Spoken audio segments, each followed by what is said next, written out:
बाहर आंदोलनरत है।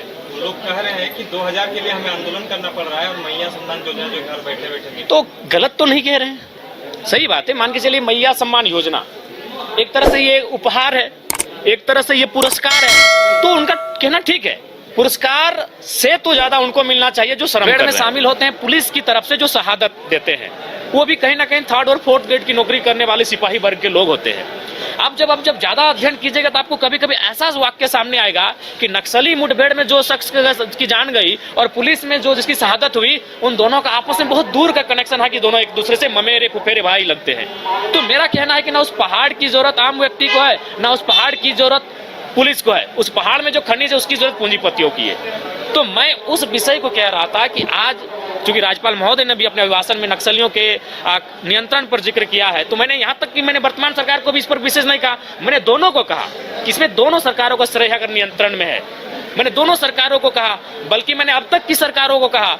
तो जब तक पूरा एक्सप्लेनेशन मैं ना कर पाऊं, जब तक मुझे 5-7 मिनट बोलने का अवसर नहीं मिलेगा, तब ये क्योंकि ज्वलंत मुद्दा है।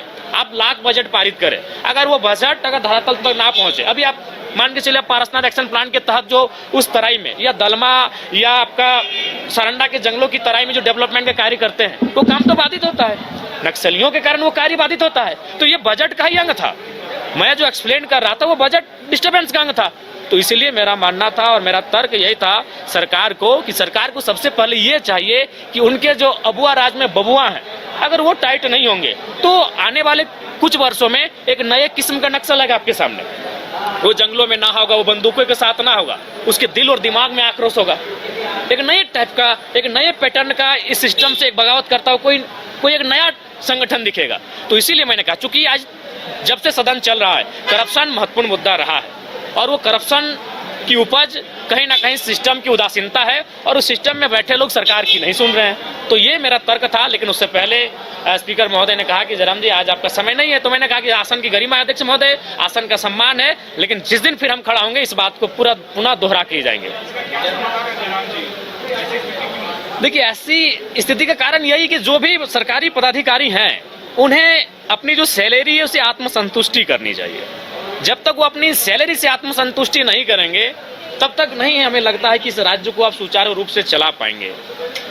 ये कोयले का अवैध जो अवैध कोयला की कालाबाजारी हो रही है, उसमें क्या कमी आई है सरकार से या और बढ़ा है आपने? नहीं, देखिए, हमारे खिलाफ ख्याल से बढ़ा है।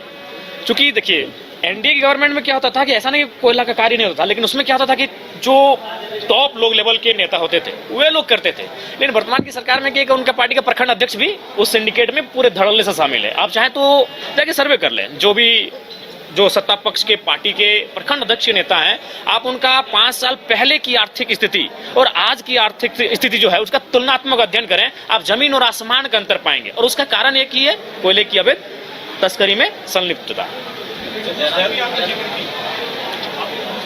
जी जी,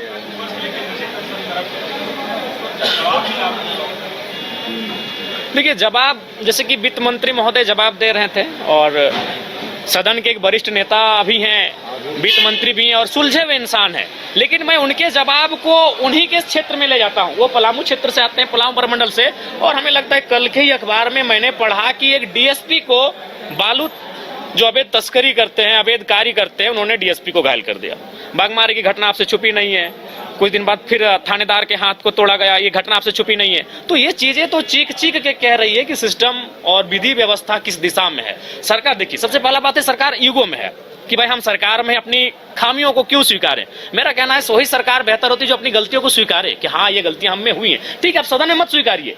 मेरा कहना है सरकार के जो मंत्री हैं वो सदन में ना स्वीकारे कि हम भूल कर रहे हैं, लेकिन आप जब कैबिनेट में बैठते हैं, जब कैमरा ना होता है, जब मीडिया नहीं होती है, उस समय स्वीकारे कि हाँ ये असुविधाएं इस राज्य में हैं जो राज्य की जनता के लिए खेद है। जब तक वो अपनी खामियों को नहीं स्वीकारेंगे, अपनी गलतियों को नहीं स्वीकारेंगे, बल्कि अपनी गलतियों में ईगो के रूप में खड़े हो जाएंगे, इस राज्य को आप गति नहीं दे सकते हैं। जयराम जी, रसोईया संजय जी का लोग जो है वहाँ विधानसभा के बाहर आंदोलनरत है। वो लोग कह रहे हैं कि 2000 के लिए हमें आंदोलन करना पड़ रहा है और मैया सम्मान योजना जो घर बैठे बैठे। तो गलत तो नहीं कह रहे हैं, सही बात है। मान के चलिए मैया सम्मान योजना एक तरह से ये उपहार है, एक तरह से ये पुरस्कार है, तो उनका कहना ठीक है।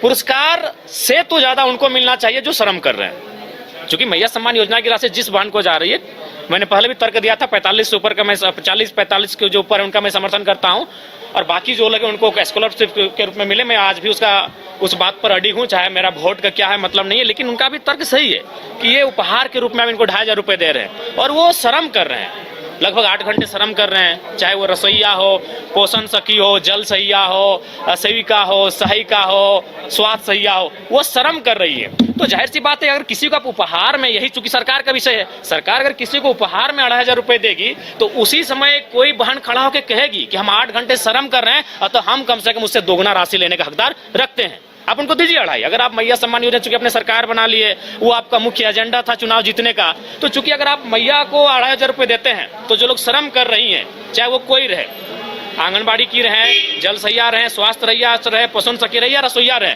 उनको कम से कम उनसे इस 2500 से दुगना वेतन मिलना चाहिए, क्योंकि वो श्रम कर रही है, वो अपने आप का मेहनत कर रही है, वो खटा रही है अपने आप को।